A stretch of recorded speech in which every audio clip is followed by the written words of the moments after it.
Bueno, y comienza. Que dice que está se siente seguro de que Presenta pantalla.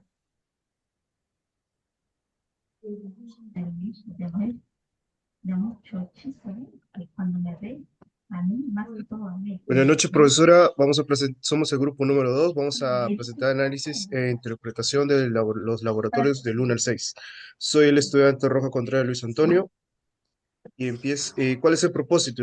El propósito de esta exposición es analizar e interpretar los resultados obtenidos de los laboratorios ensayados para poder clasificar su los función y hechizos son tipo de suelo. como tipo de gato, así, Empezamos con el porque laboratorio número 1, el análisis granulométrico por tamizado. porque a mí la dibujo y Análisis porque granulométrico ya por luego ves tamizado.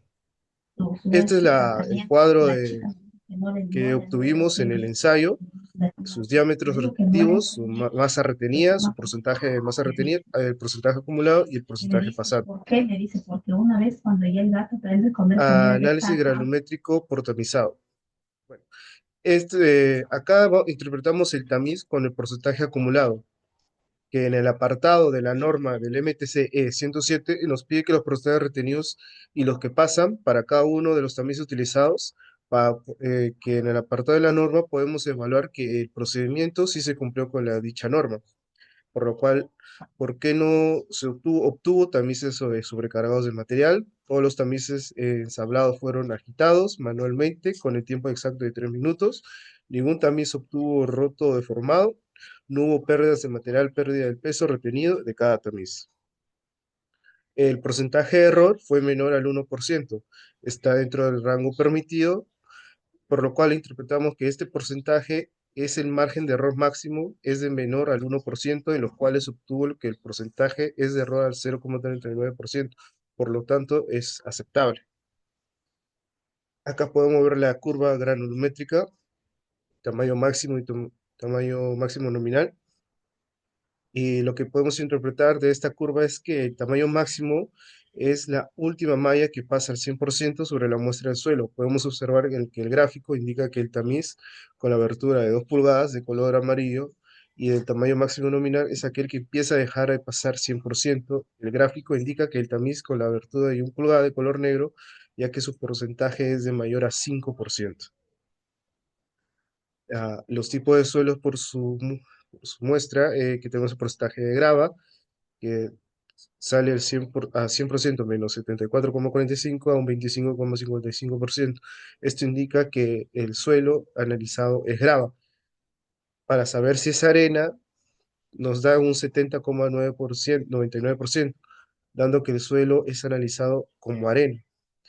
Y para saber si es fino, nos salió un 3,46%, por lo cual se interpreta como gravas o arcillas. El tipo de suelo lo hemos clasificado por sistema unificado SUX, por lo cual el análisis de porcentaje retenido en el tamiz número 200 es de 98,31%, por lo cual es mayor al 50%. Entonces, eh, decimos que el suelo es grano grueso. Y en el tamiz número 4 decimos que salió que es 62,06%, mayor al 50%. Entonces lo clasificamos como arena. Para determinar su coeficiente de curvatura, su coeficiente de uniformidad, su coeficiente de curvatura tiene que ser entre 1 y 3, pero sale con 0,47, en la cual no cumple. Pero el coeficiente de uniformidad tiene que ser mayor a 6, en lo cual nos sale un 9,3. Entonces, si cumple, entonces podemos decir que por el sistema clasificado SUX, que es una arena, no es una arena limpia. El tipo de suelo que se clasificó es y esto determinó que la muestra que se escogió para este ensayo es una arena con finos, que se deberá realizar una prueba aplicando los límites de Atterberg para definir si es una arena limosa o una arena arcillosa. Gracias.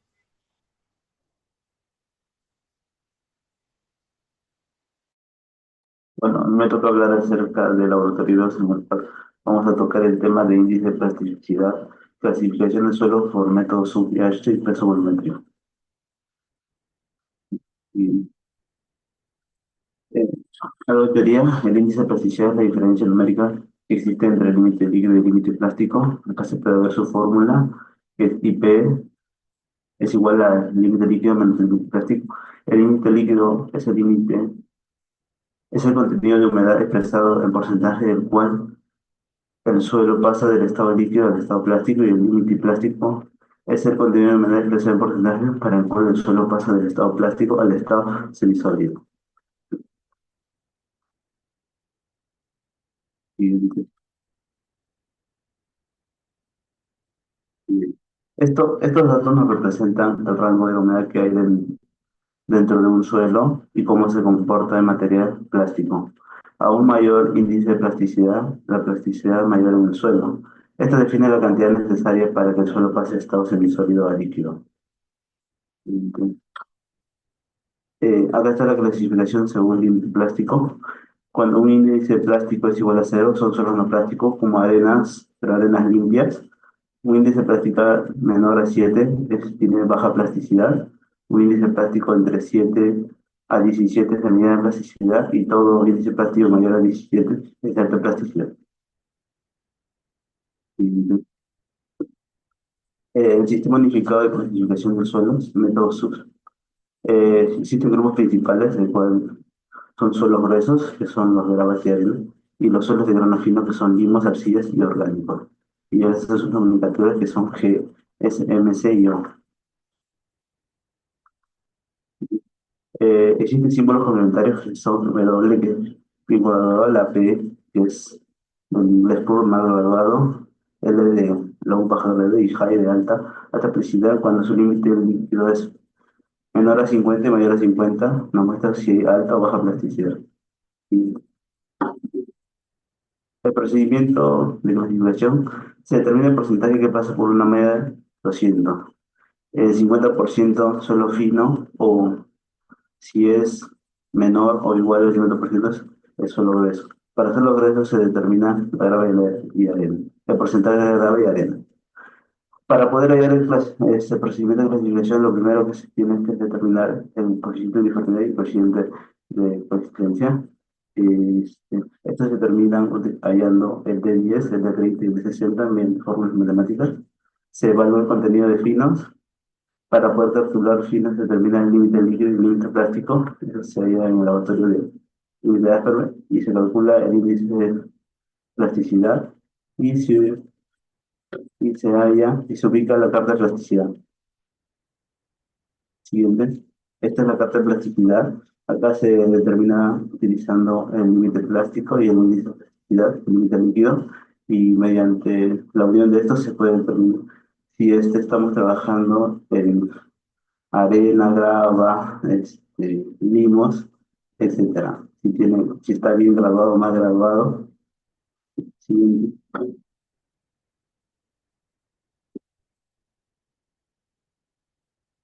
La aplicación de este tipo de ensayo se realiza para cimentaciones, para tierra, pavimentos, terraplenes o materiales de construcción, que ese sería en el caso de la tecnología concreta.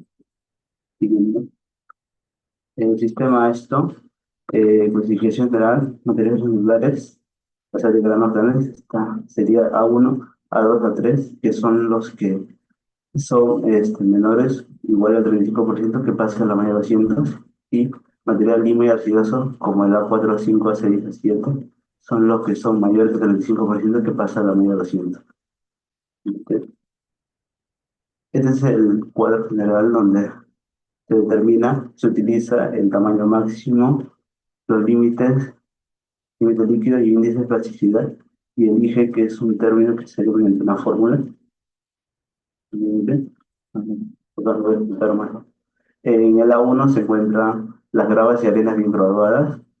Tiene dos subestos, que son el A1A, que predomina de gravas, el A1B, predomina de arenas gruesas, el A2, que son gravas y arenas limosas y arcillosas, el A24 y el A25 con finos limosos, A26 y A27 con finos arcillosos, el A3 de arenas finas, el A4 de suelos limosos de baja plasticidad, el A5 de suelos limosos de alta plasticidad, el A6 de suelos arcillosos de baja plasticidad, A7 de suelos arcillosos de alta plasticidad, y el A7.5 es con un índice de plasticidad mayor o igual al límite líquido menos 30, y el A7.6 índice de plasticidad mayor al límite líquido, menor menos de 20.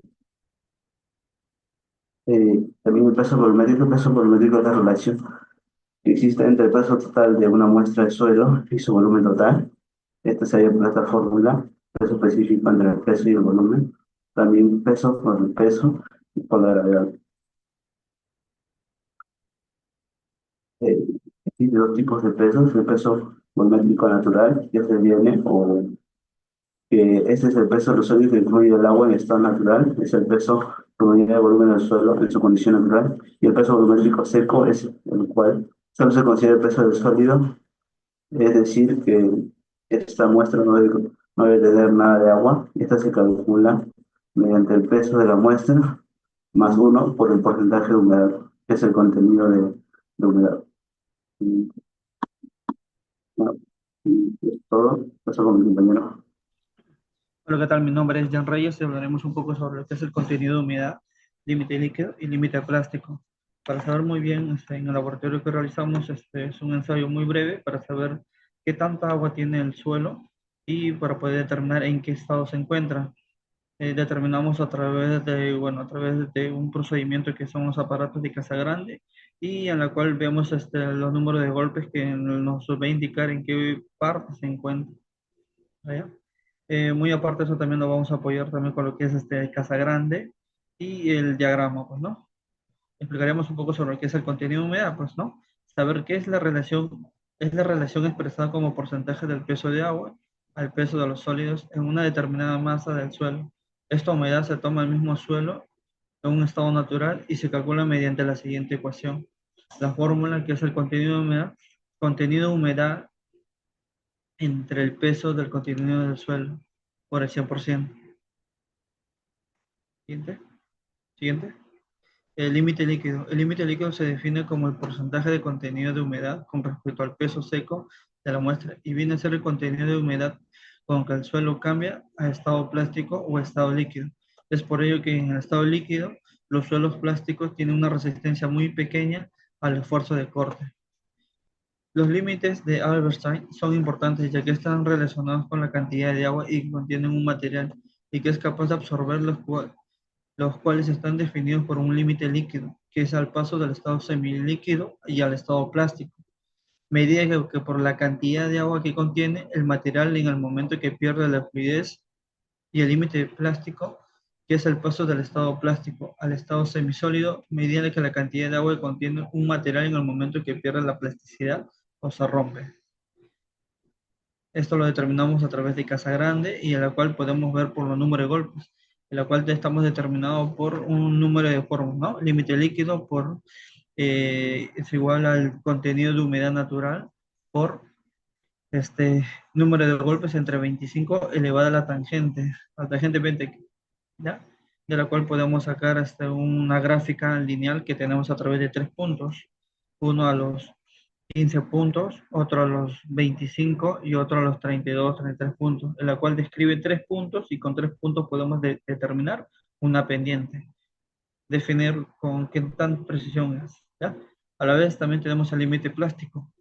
Bueno, se define como el contenido de humedad expresado en porcentaje respecto al peso seco de la muestra secada al horno, para el cual los suelos cohesivos pasan de un estado semisólido a un estado plástico.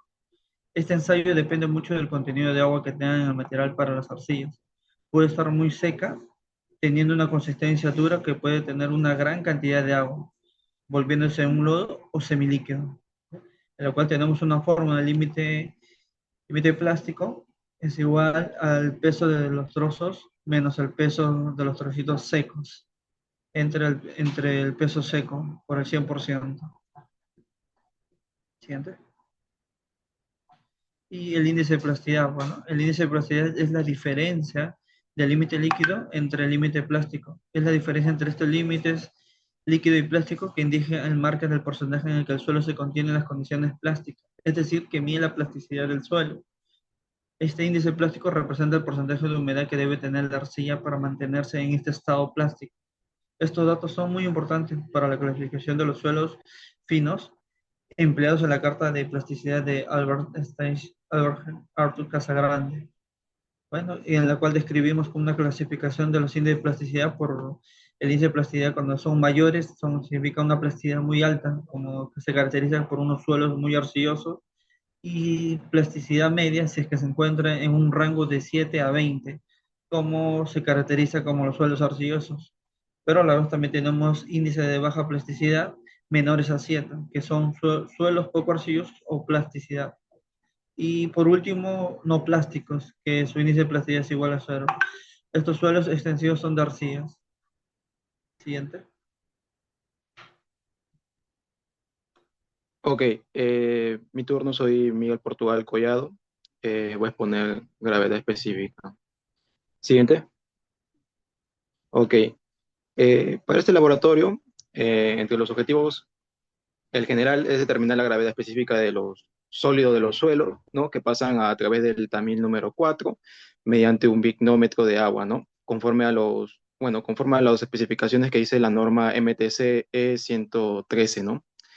Y bueno, entre los objetivos específicos debemos observar si el suelo no se dispersa fácilmente después del secado en el horno para ver si se usa bien el método A o bien el método B, ¿no? Digamos, vamos a coger un material del suelo, ¿no? Y lo vamos a poner a secar. Y una vez secado, vamos a proceder a utilizar el cono, ¿no? Y una vez que compactemos con el mortero, la alzamos y si se mantiene firme, usamos el método A, ¿no? Si no, usamos el método B. Otro específico es calcular la gravedad específica de los sólidos del suelo teniendo los pesos del suelo y el contenido de agua, ¿no? Vamos a pasar a usar el pignómetro, vamos a añadirlo, vamos a pesarlo y vamos a agregar cierta cantidad de agua, digamos, ¿no? Para luego pesarlo y colocar la temperatura, ¿no? O colocar el termómetro para hallar la temperatura. Otro es determinar la gravedad específica de los sólidos del suelo, midiendo la temperatura, como le digo, del pignómetro de agua y los sólidos del suelo, ¿no? Y al hallar la temperatura vamos a utilizar una constante K, ¿no? Especificada en la tabla de la norma, y de acuerdo a eso vamos a multiplicarlo por la gravedad específica a la temperatura dada, ¿no? Siguiente, por favor. Ya. Como verán, en el lado izquierdo está la tabla, ¿no? Ahí está la tabla con las temperaturas, la densidad, el coeficiente de K, ¿no? Ahí está también la temperatura en centígrados y la densidad, ¿no? Eh, como les indicaba, vamos a obtener el peso del suelo y también vamos a obtener el peso del agua, ¿no? Eso se va a dar por el pignómetro de agua. Ahí se vamos a pesarlo uno por uno y una vez multiplicada aplicando la fórmula que está en el lado derecho, ¿no? Vamos a multiplicarlo, vamos a obtener su temperatura y vamos a multiplicarlo según la constante K, ¿no? En el cuadro dice la temperatura y según lo que diga en el termómetro vamos a obtener la constante K, ¿no? Y con eso tenemos la gravedad específica a la temperatura del ambiente, ¿no? Siguiente, por favor. Ok. Según el análisis tenemos tres comentarios, ¿no? En el manual del ensayo de materiales, ¿no? El MTC de la edición 2016, la norma E113, ¿no? Que especifica, bueno, nos, bueno, que dice la norma de la gravedad específica, ¿cierto? Con la cual vamos a ensayar, ¿no? La norma nos dice que para la prueba de los sólidos, es decir, la muestra no debe incluir otras sustancias contaminadas, ¿no? Por ejemplo, eh, eh, sustancias orgánicas o tales como materia fibrosa flotando en el agua, ¿no? Eso se va a poder ver en el pinómetro, en el pinómetro, pues, cuando agreguemos el agua y cuando agreguemos el suelo, ahí van a estar flotando y va a poder cambiar de color el agua, ¿no? Eh, Como segundo punto, en este ensayo es usado para determinar la gravedad específica de los sólidos, eh, los cuales pasan por el tamín número 4, ¿no? El cual tiene el diámetro de 4,75 milímetros, que contengan el material que se disuelva rápidamente en el agua o que flote en ella, o donde sea práctico el uso de agua, ¿no? como punto 3, la gravedad específica del suelo es usada para calcular la densidad del suelo. Esto se logra multiplicando su gravedad específica por la densidad del agua a una temperatura apropiada, ¿no? Ahí está lo que le vengo diciendo, ¿no? De los objetivos. Y también los cálculos, ¿no? También es usada para el cálculo de las relaciones de fase de suelos, tales como la relación de vacíos y grado de saturación. Siguiente, por favor. Ok, laboratorio 4, el Proctor, ¿no? Siguiente, por favor. Bueno, entre los objetivos, el general, bueno, fue determinar el contenido de humedad óptimo y la densidad seca del suelo, ¿no? Mediante la aplicación de la norma E116 de la MTC, ¿no? Que establece el método de ensayo para la compactación del suelo utilizando una energía estándar o modificada, ¿no? Entre los objetivos específicos tenemos la del calcular el peso del agua dado los porcentajes de contenido humedad para cada prueba a 5%, 7%, 9% y 11%. Cada uno de esos cuatro porcentajes se va a estar multiplicando según el peso del suelo, ¿no? ¿Sí? Se va a obtener el peso del agua multiplicado y, y vamos a agregar esa cantidad de agua y así vamos a mezclarlo para poder compactarlo en el volumen, ¿no? En el molde de compactación. Y como segundo objetivo específico, obtener el volumen del suelo del molde de compactación, lo que le vengo diciendo, ¿no? Para poder determinar la densidad húmeda y seca del suelo. Se va a compactar, ¿no? En tres capas el suelo y cada uno con 25 golpes, ¿no? Y con eso se va a poder llevar a pesar la muestra y con eso se va a poder obtener el valor de la compactación, ¿no? Como tercer objetivo específico, ¿no? Vamos a construir la curva de compactación, la cual va a relacionar el contenido de humedad en las abscisas, en el lado de las abscisas, y la densidad seca en las ordenadas. Y con eso vamos a poder obtener en el mismo gráfico el contenido de humedad óptima y la densidad seca máxima, ¿no? Siguiente, por favor. Ok, como le vengo diciendo, en el tercer objetivo específico, ahí está la gráfica, ¿no? Se va a poder construir mediante tres pruebas, ¿no? Digo, perdón, cuatro pruebas, y a eso se le va a añadir la densidad seca. A una densidad seca máxima se va a poder obtener el contenido media óptimo, ¿no? Entre esas cuatro pruebas, ¿no? Pero primero se tiene que hallar el valor del molde o del suelo, digamos, el molde interno, el volumen interno del molde, ¿no? Ahí está la fórmula a un lado. El volumen del suelo va a ser igual pi por radio al cuadrado multiplicado por la altura, ¿no? Y obteniendo el molde vamos a poder obtener el peso húmedo, ¿no? Y eso se va a hallar mediante el peso seco húmedo, perdón, mediante el peso del suelo húmedo compactado sobre, sobre el volumen del suelo. Y ahí está lo que le vengo diciendo sobre el volumen. Y luego, ya obteniendo el peso húmedo, vamos a obtener el peso seco, ¿no? O la densidad seca, digamos. Y, y con eso vamos a obtener también el contenido de humedad, conocida como la fórmula del contenido de humedad multiplicado con el suelo seco, ¿no? Siguiente, por favor. Ya, ok. Y bueno, con el análisis, ahí obtenemos dos puntos, ¿no? Cada uno con dos puntuaciones. En el primero, para este ensayo de compactación, la compactación, al realizarlo en una obra, esta mejorará la capacidad de soporte, ¿no? Al aumentar la densidad del suelo, se mejora su capacidad para soportar cargas, lo que es fundamental en la construcción de estructuras, ¿no? Y como segundo, es la reducción de la permeabilidad. Eso se realiza mientras que la compactación disminuya la porosidad del suelo, ¿no? Lo que reduce a su vez la permeabilidad y evita los problemas de filtración del agua, lo que a su vez previene la erosión y el hundimiento del terreno, ¿no? Y bueno, en el segundo punto, a una mayor resistencia al corte, ¿no? Un suelo compactado es capaz de resistir mejor los esfuerzos cortantes, lo que es especialmente importante en áreas con alta carga de tráfico vehicular, ¿no? Y también mejora la estabilidad del terreno. La compactación reduce la posibilidad de asentamientos de diferenciales y mejora su estabilidad del terreno, evitando deformaciones y hundimientos no deseados, ¿no? Siguiente. Bueno, eso sería todo por mi parte. Ahora le doy el pase a mi compañero. Bueno, mi nombre es Daniel Reyes Sánchez. Bueno, a mí me ha tocado lo que es exponer el laboratorio número 5, que es el ensayo del CBR, del CBR. Siguiente. Bueno, los objetivos de este laboratorio, bueno, el objetivo general, bueno, es determinar la capacidad de soporte de un suelo o material granular mediante una relación de CBR comparando la resistencia del suelo y un material estándar. Y los objetivos específicos, tenemos tres objetivos específicos de este laboratorio.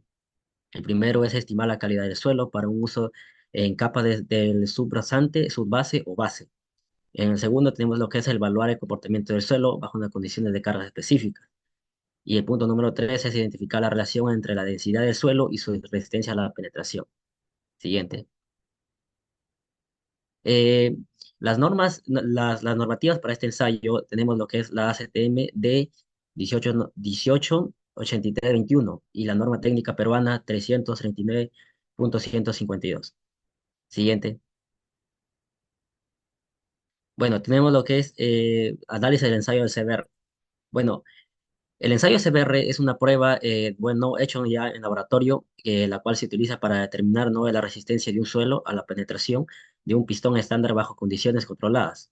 Bueno, el CBR se calcula con la relación entre la carga aplicada del pistón para una penetración de 2.5 milímetros y la carga aplicada para una penetración de 2.5 milímetros en una muestra de grado estándar, ¿no? El CBR también no se expresa como un porcentaje de ensayo de CBR de una prueba simple y económica que se utiliza ampliamente en la ingeniería, ¿no?, de los pavimentos. Bueno, el resultado de CBR es de acuerdo, ¿no?, al ensayado, de acuerdo a los golpes. Por ejemplo, tenemos lo que es de 10 golpes, de 25 golpes y de 56 golpes. Con la cual vamos a poder encontrar el contenido de humedad, la densidad seca y la penetración. Bueno, el cálculo del CBR tenemos lo que es la carga mínima sobre la carga estándar por 100, ¿no? Vamos a poder encontrar lo que es el CBR. Siguiente. Bueno, ¿para qué se utiliza este ensayo del CBR? Bueno, este ensayo de CBR se utiliza principalmente en el diseño de evaluación de pavimentos para carreteras y autopistas. Bueno, el primer punto de lo que tenemos es determinar la capacidad de soporte del suelo, la cual permite evaluar la resistencia del suelo o material granular a ser sometidas a cargas. Siguiente punto tenemos lo que es el diseño de pavimentos flexibles. Se utiliza para calcular el espesor de capas de pavimento. Tercer punto tenemos lo que es la selección de material de construcción, la cual ayuda a determinar si un material cumple con los requisitos mínimos de soporte. Punto número cuatro tenemos lo que es la evaluación de suelos en proyectos viales.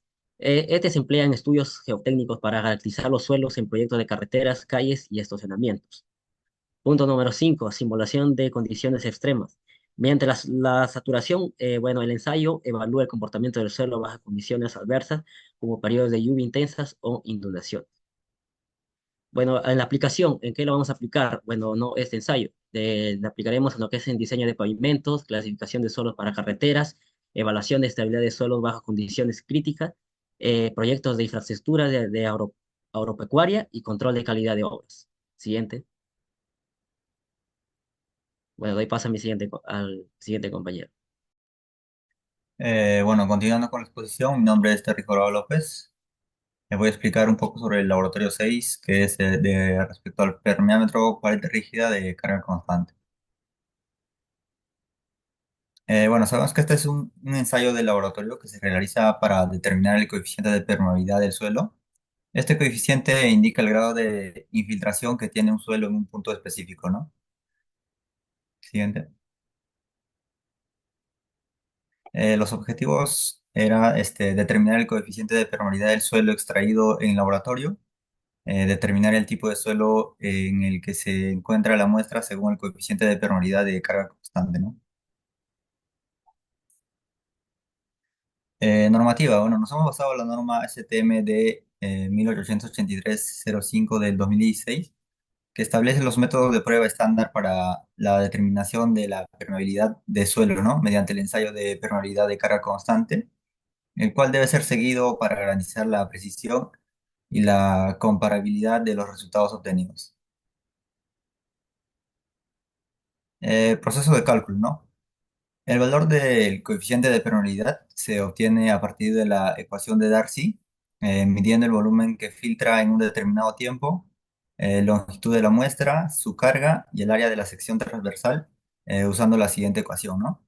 Donde K vendría a ser la conductividad hidráulica, Q viene a ser el flujo de agua, L longitud de la muestra, A área de la muestra y H carga hidráulica, ¿no?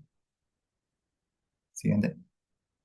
En este ensayo realizamos 5 ensayos en una variación de tiempo de 30 segundos cada uno, obteniendo distintos volúmenes de agua, ¿no? Y asimismo, de cada ensayo hemos obtenido un coeficiente específico para cada uno y con este resultado hemos obtenido un coeficiente promedio, ¿no?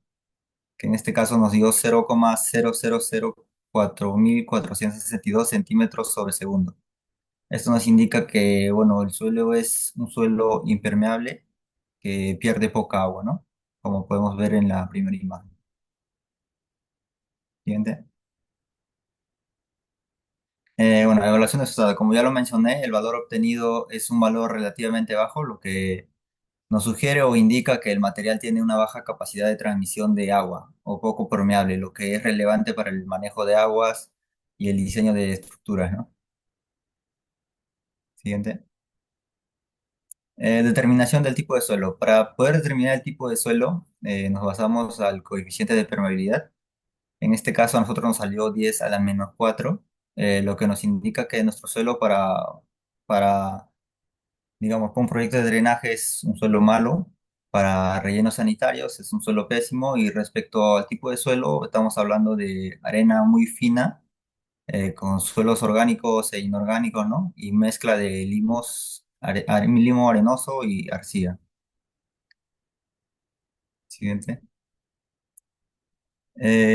Análisis de laboratorio, ¿no? Bueno, se entiende por permeabilidad la facilidad del movimiento del flujo a través de un medio poroso, ¿no?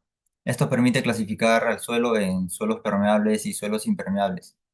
La permeabilidad, bueno, puede definirse como velocidad de flujo producida por una gradiente hidráulico unitario. El valor del coeficiente de permeabilidad se usa como una medida de resistencia al flujo medido por el suelo. A su vez, la permeabilidad se ve afectada por diversos factores inherentes tanto al suelo como a las características del agua circulante, ¿no? Los factores principales, bueno, puede ser la densidad del suelo, la relación de los vacíos del suelo, la estructura y la infratificación del suelo, la existencia de agujeros, fisuras y la viscosidad del agua, ¿no? Que este se ve afectada por la temperatura. Bueno, eso sería todo. Gracias.